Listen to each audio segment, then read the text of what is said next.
So when we say a chassid Yerushalayim and Lamdna, first chassid, how does Lifnim Mishuras Hadin come before the din?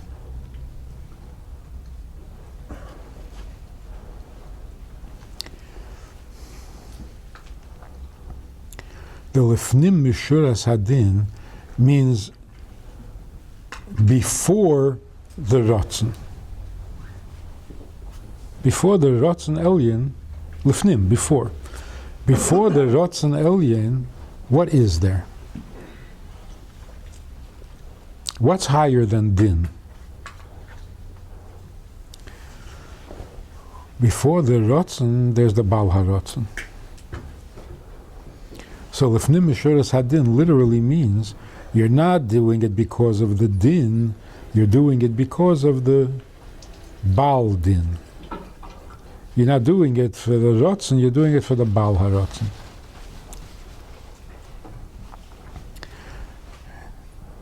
That's not something that waits until after you completed the whole Ratzon, and you're a Yerushalayim, and you're a Lamdan, and now the only thing left to do is go beyond the... No.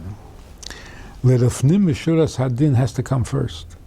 First, Kabul Malchusi, and then Kabul Gzereisai. So first there has to be Lifnim Mishuras Hadin. First you have to know who the Baal HaRatzon is. When you know that there's a Baal HaRatzon, then you can devote yourself to the pratim of the Ratzon. So the message to the world, which is uniquely Chassidish, that nobody else can offer so far,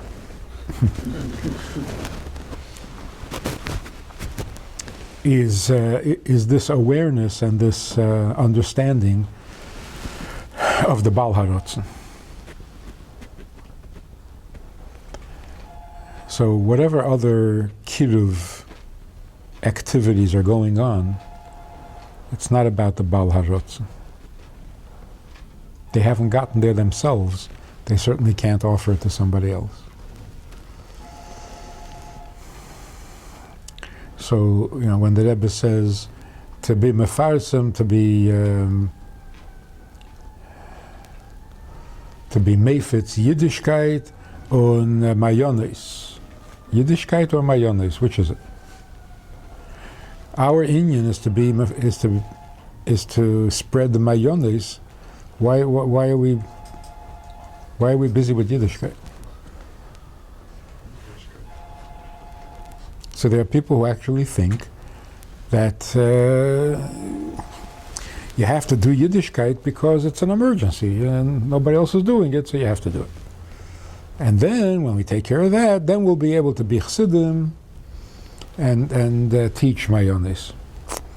Obviously that can't be. We don't wear two hats. The Yiddishkeit that we offer is the Mayonis. Why?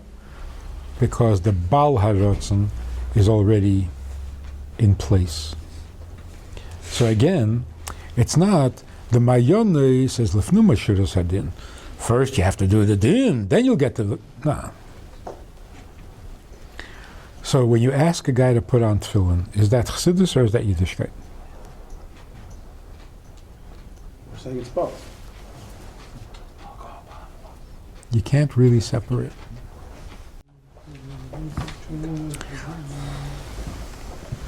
So on this cruise with this Frum Oilum,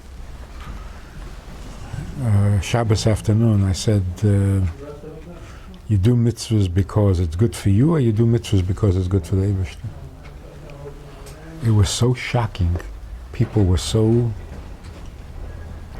One guy, modern Orthodox Litvish, I don't know exactly what he was. He comes over and he says, that's revolutionary. Just a question. The idea that the Eibishter... He said, that's revolutionary. I said, but how else can you... He said, no, I'm not complaining. I'm just saying it goes against everything we were taught for 40 years. What are they taught? that the Eibishter does not need and the Eibishter is not affected. It's all for you.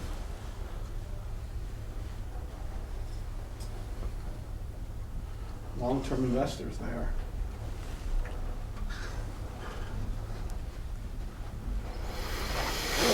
The whole thing doesn't make any sense, because if he doesn't need the mitzvah, then how does it do you any good to do the mitzvah?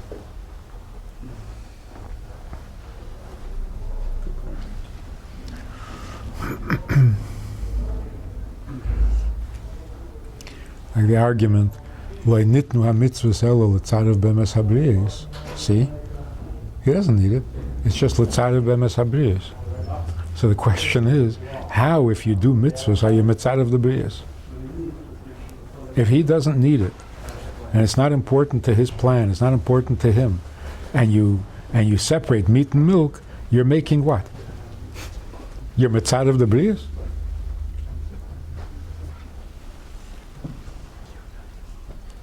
Having a discipline doesn't make you more refined.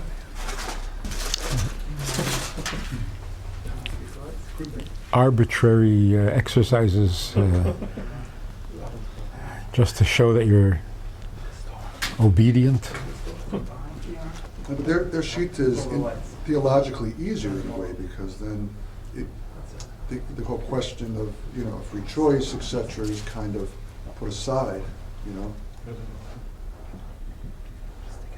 How's that? because if they're doing it for themselves, then the question of, that whether we do right or wrong, does that really affect the Eibishter, doesn't come into play. Exactly.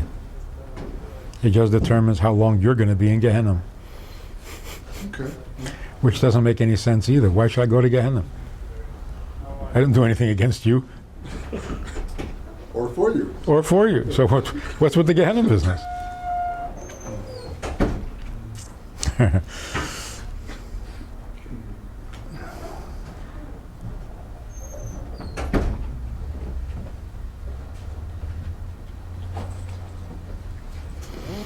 Also, if the Eibishter doesn't really care one way or the other, what's the godless of free choice? The Eibishter says, "Do what you want. I don't care." What is that? A gift? Wow! The Eibishter gave us bechira. When he gave you bechira, why not? What does he care? That's called bechira.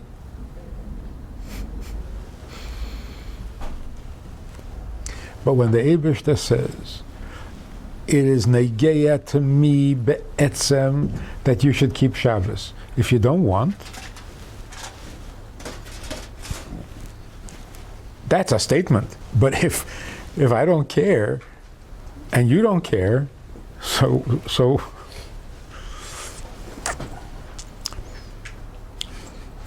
also the whole notion that the Eibishter wants to do us a favor. He's giving us mitzvahs because it's good for us.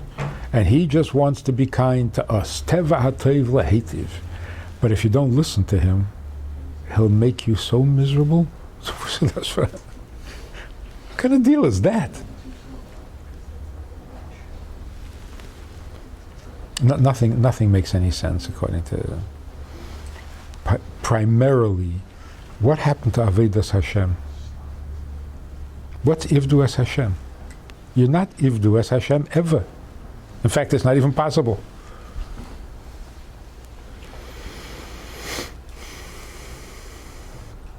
Lo lishma bo lishma. There is no lishma. He doesn't care.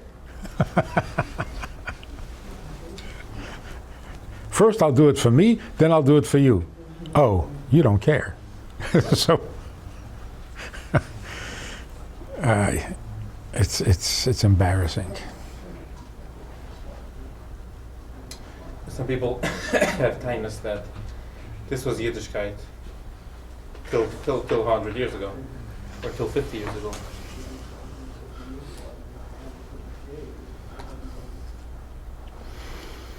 So it's important to know that Tzemach Tzedek said, what is Chassidus? How do you explain it to a goy? Torah is water. Without water, nothing grows, there's no life. Torah is life itself. Water never becomes spoiled. It's not makabel tuma, it doesn't become spoiled. But poisons can accumulate in the water. So what do you do if water has become polluted? It's not the water itself. It's the stuff in the water. So you put the water over a fire. The fire burns off the junk, and then the water is clean again. So Tzemach Tzedek said, for 1,000 years we had Yiddishkeit, which is the water, the basis of life, and so it's angekliben, all sorts of junk and poisons in the water. Chassidus is the fire that burns off the junk, so that Torah and Yiddishkeit are pure the way they're meant to be. So it doesn't replace Yiddishkeit.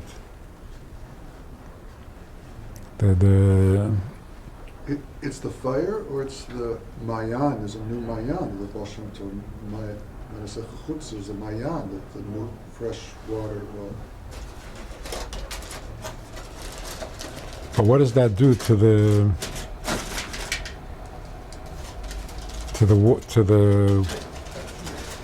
body of Torah, mitzvahs, Yiddishkeit? Why is that not enough? Why do you need? So the Tzemach Tzedek's answer was that the body of Yiddishkeit has picked up too much garbage along the way. He didn't say it specifically, but he meant living in a Christian country for 1,000 years can be very corrupting. So to burn away all that un-Jewish stuff, you need the fire of Chassidus. So the Baal Shem Tov said, not the Baal Shem Tov, the Maggid, that fire is scary, people are afraid, so you have to come to the people and tell them. Why did Baal Shem Tov travel? Why did he run around? Because you have to come to the people and tell them, Ki Hashem Elikecha Eish Eichlahu. It's not a destructive fire, it's a healing fire.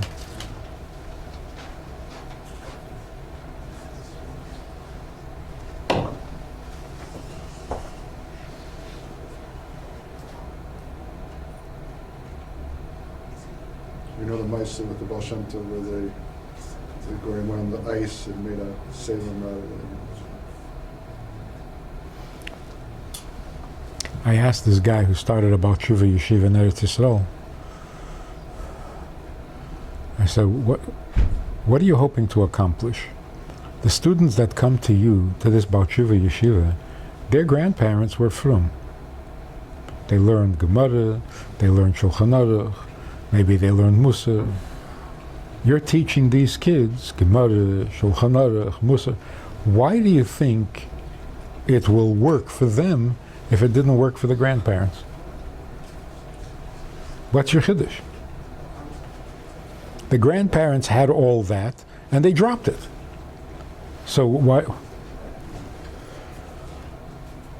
So he said, "Now we don't tell them what to do.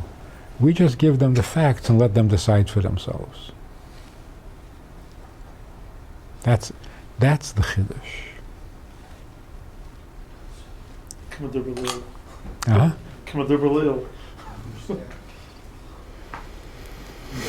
And that's going to enhance Yiddishkeit.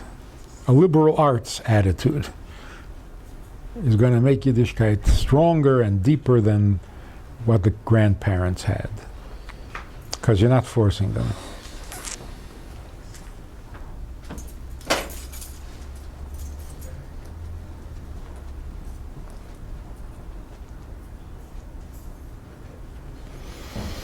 So when people say, a Baal Tshuva comes in, a guy comes in off the street to a Chabad house, and the first thing you do is learn Tanya with him. First, teach him the basics, take him. So you mean like his grandfather?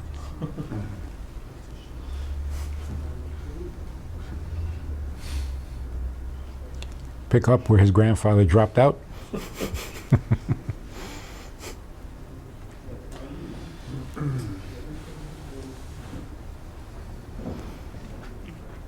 Works for some people.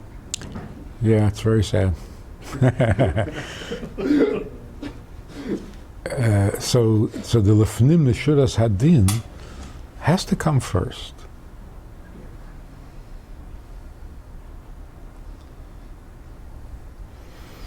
But I think that's why Misnagdim back then panicked. They heard lefnim mishuras hadin. To them, it meant hefkedus. Lefnim mishuras hadin. You can do whatever you want. So it's the end, finished, hefkedus.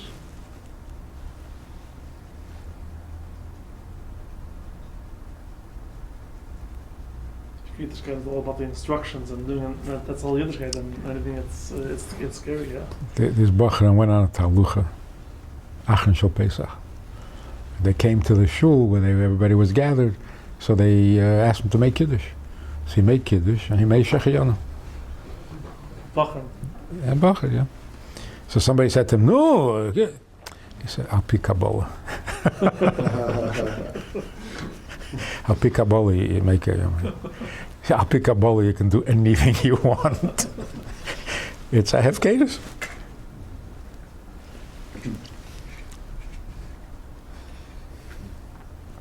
Because they misunderstood. Lifnim mishuras hadin doesn't mean above the law. Above the law sounds like outside the law. Lifnim, what is lifnim mishuras hadin? The Baal HaRatzon. And the Baal HaRatzon has some very definite ideas. Nicht kein hefkedus.